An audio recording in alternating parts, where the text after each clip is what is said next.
Hello and नमस्कार दोस्तों, एक बार फिर से स्वागत है आपका आपके अपने YouTube channel learn with RP पर। आज हम आपको चरित्र चित्रण लिखना बताएंगे कि किसी भी पात्र का आपको चरित्र चित्रण कैसे लिखना है। ठीक, तो दोस्तों चरित्र चित्रण लिखने के लिए आपको उस पात्र के बारे में कुछ ना कुछ जानकारी पता होनी चाहिए।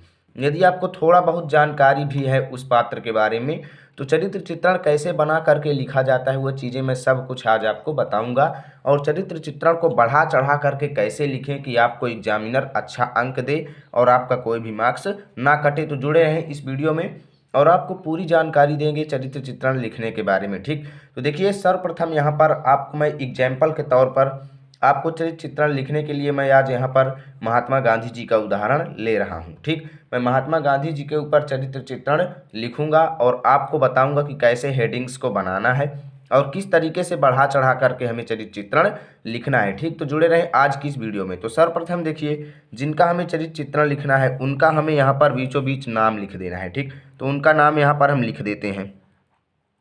महात्मा गांधी जी के ऊपर आज हम चरित्र चित्रण लिखेंगे और आपको बताएंगे पूरा कि कैसे चरित्र चित्रण लिखा जाता है। और आपको किसी के भी ऊपर यदि जीवन परिचय लिखना है तो सर्वप्रथम आपको उसके बारे में जानकारी कुछ ना कुछ ले लेनी है। ठीक, जैसे अब महात्मा गांधी जी हैं, उन्होंने हमारे देश के लिए बहुत ही अपना अमूल्य योगदान दिया है। ठीक, उसके बाद आपको यहाँ पर नीचे जो है अंडरलाइन कर देना है, तो मैं कर देता हूँ। ठीक, इस प्रकार करने के बाद अब आपको क्या करना है, यहाँ पर हेडिंग्स का निर्माण करना है। हेडिंग्स कैसे बनाना है, जैसे महात्मा गांधी जी के ऊपर किसी के भी ऊपर यदि आप लिख रहे हैं चरित्र चित्रण, तो सर्वप्रथम आपको परिचय देना है उसका। तो जैसे मैं यहाँ पर परिचय हेडिंग डाल देता हूँ, तो इस प्रकार परिचय हेडिंग डाल देंगे और इस प्रकार कर देंगे। ठीक, परिचय हेडिंग डाल दिया हमने। अब आपको देखिए उनके बारे में कुछ ना कुछ उनका परिचय देना है। जैसे हम बनाते हैं परिचय, देखिए परिचय में कैसे लिखेंगे, जैसे महात्मा महात्मा गांधी जी का परिचय देंगे। ठीक, महात्मा गांधी का जन्म सन, इसी प्रकार आपको बना के लिखना है। ठीक, उनका जो जन्म हुआ था वो सन 1869 ईस्वी में गुजरात के, कहाँ पर हुआ था, गुजरात के पोरबंदर नामक जगह पर। ठीक, गुजरात के पोरबंदर नामक स्थान पर हुआ था। ठीक, स्थान पर हुआ था। ये तो उनके जन्मभूमि और जन्म सन के बारे में हो गया। ठीक, कुछ ना कुछ उनके माता पिता का जो भी नाम है उसको भी लिख देते हैं, जिससे थोड़ा ये यूनिक लगने लगे। ठीक, तो इनके इनके पिता का नाम, देखिए जिसके बारे में आप लिखें उसके माता पिता का नाम भी आप यहाँ पर लिख सकते हैं। ठीक, तो इनके पिता का नाम मोहनदास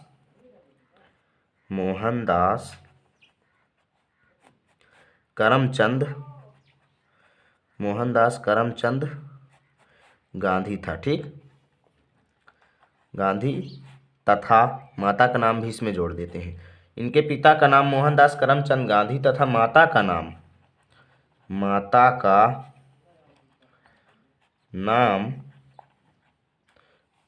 नाम इनके पुतली बाई था। ठीक, तो उसको भी लिख देते हैं, पुतली बाई था।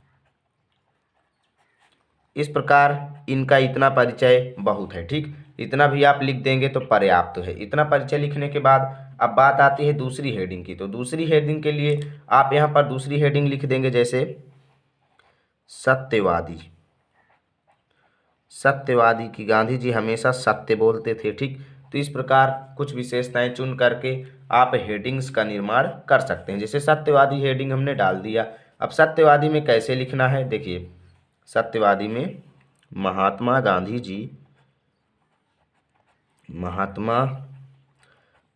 जी ने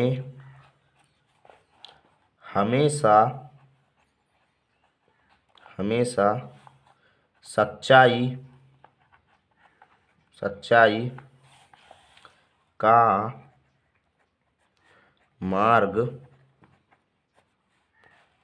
सच्चाई का मार्ग अपनाते थे, ठीक, अपनाते थे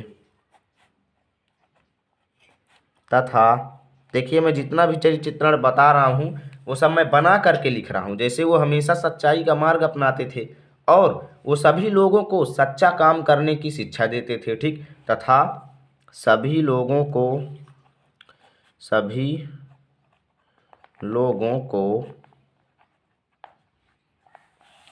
सच्चाई, देखिए सच्चाई की ओर अग्रसर करते थे, ठीक। तो इसी प्रकार आप बना करके लिख सकते हैं, सच्चाई की ओर अग्रसर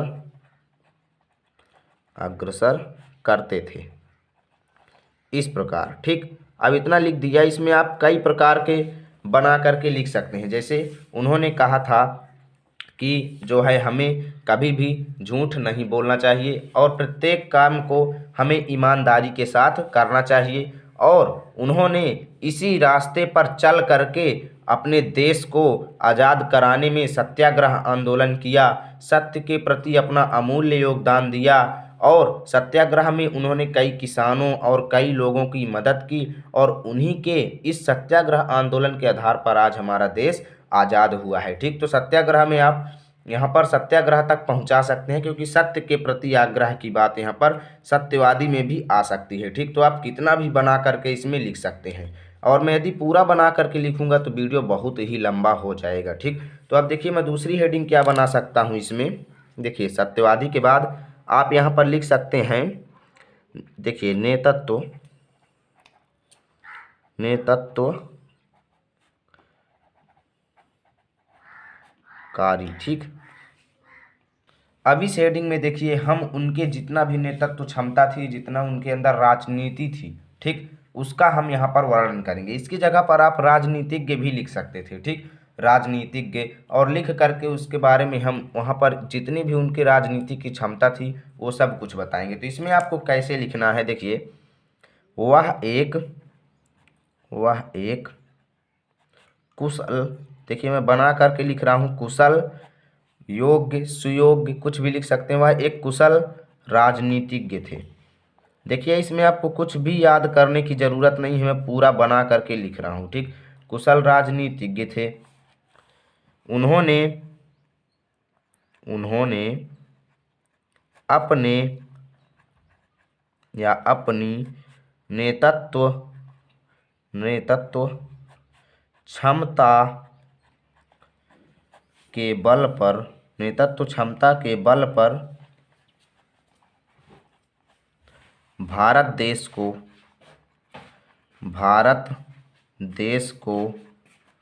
आज़ाद कराया, ठीक।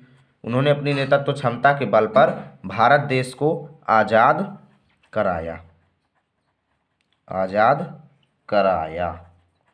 ठीक। और नेतृत्व क्षमता में उन्होंने क्या किया, साथ ही किसानों को भी, यानी प्रत्येक लोगों को, साथ ही भारतीयों को आप बनाकर लिख सकते हैं, भारतीयों को अपनी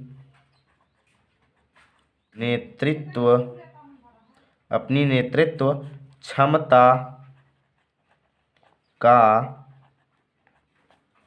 ज्ञान कराया, ठीक। इतना आप लिख सकते हैं, ज्ञान कराया। साथ ही इसमें आप बहुत कुछ चीज़ें बना करके लिख सकते हैं। कुशल राजनीतिज्ञ थे, अपने राजनीतिज्ञ के बल पर उन्होंने अंग्रेजों को भारत से भगाया, साथ ही भारत में व्याप्त कई कुप्रथाओं को उन्होंने अपने राजनीति के बल पर भारत से हटाया, ठीक। और उनका योगदान आज भी भारत के इतिहास में सराहनीय रहेगा और है, ठीक। इस तरीके से आप कितना भी बना कर लिखेंगे आपको कोई भी दिक्कत नहीं है, आप कुछ भी लिख सकते हैं। अब आपको देखिए अगली हेडिंग क्या बनाना है, मैं सब कुछ बताऊंगा। अगली हेडिंग देखिए नेतृत्व के बाद आप यहाँ पर बना सकते हैं बलिदानी। क्या हेडिंग बना सकते हैं, बलिदानी। देखिए बलिदानी, न्यूनतम 5 हेडिंग तक आपको लिखना है, ये हमारी चौथी हेडिंग है, ठीक। बलिदानी में आपको क्या बनाना है, देखिए जैसे देखिए हम लिख सकते हैं गांधी जी ने अपने पूरे जीवन में, ठीक, अपने पूरे जीवन में भारत माता को आगे बढ़ाने का, ठीक, आगे बढ़ाने का अथक प्रयास किया, ठीक, अथक प्रयास किया और उनका योगदान आज भी सराहनीय है, ठीक, योगदान आज भी भारतीय इतिहास में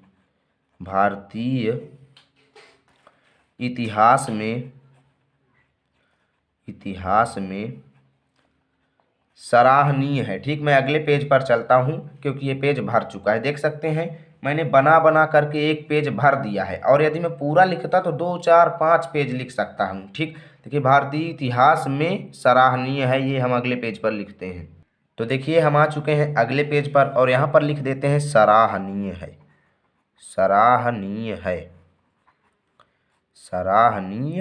है, ठीक। इतना लिखने के बाद इस लाइन को छोड़ देना है और फिर से नीचे की लाइन से इस प्रकार करके, ठीक, क्योंकि ये कोई कथन है, करो या मरो, क्योंकि देश के प्रति आप कर्म करो या मरो, यही उनका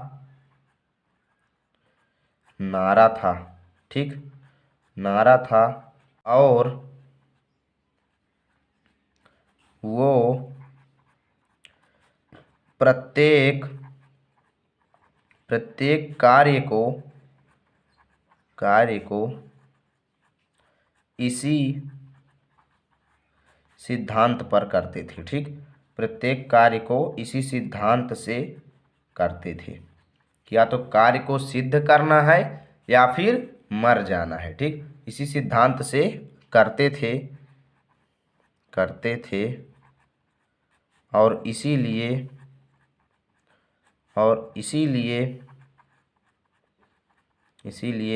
वो आज भी आपको इसी प्रकार बना करके लिखना है, ठीक। बलिदानी हेडिंग में सबसे ज़्यादा आप बना सकते हैं, और इसीलिए आज भी वो प्रत्येक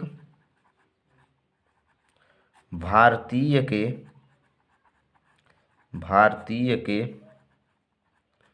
हृदय में अमर है, ठीक, प्रत्येक भारतीय के हृदय में वो आज भी अमर हैं। इस तरीके से आप कुछ भी बना करके लिख सकते हैं। अब आपको देखिए लास्ट में ये हेडिंग आपको जरूर डालना है जो मैं बताने जा रहा हूँ। कौन सी हेडिंग है? निष्कर्ष। लास्ट में आपको निष्कर्ष देना है कि उनका चरित्र कैसा था, मुख्य यही पॉइंट है, ठीक। इसको मैं स्टार दे देता हूँ, ये वेरी इंपॉर्टेंट है, ठीक। निष्कर्ष में आपको क्या लिखना है? अतः हम कह सकते हैं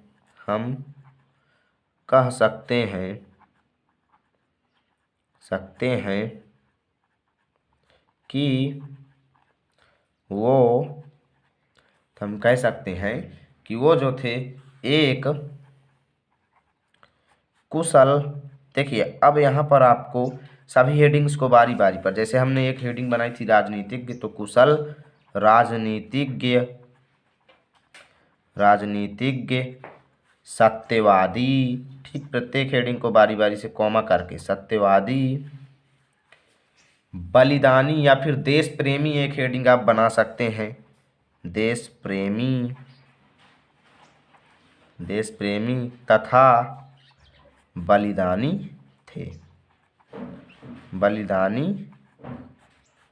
थे। इतना आप चरित्र चित्रण में लिख दीजिए, आपका एक भी मार्क्स नहीं कटेगा, ये मैं गारंटी के साथ कह रहा हूँ। आपको फुल मार्क्स मिलेगा, एग्जामिनर आपको प्रत्येक हेडिंग में अच्छे मार्क्स देगा। तो मैं उम्मीद करता हूँ ये वीडियो आपको अच्छा लगा होगा। यदि वीडियो ज़रा भी अच्छा लगा है तो तुरंत के तुरंत इसे लाइक कीजिए, दोस्तों के साथ शेयर कीजिए। चैनल पर नए आए हैं तो अभी के अभी वीडियो को तुरंत लाइक कीजिए और चैनल को सब्सक्राइब जरूर कीजिए। ठीक, मिलते हैं आपके साथ अगले वीडियो में, तब तक के लिए जय हिंद जय भारत।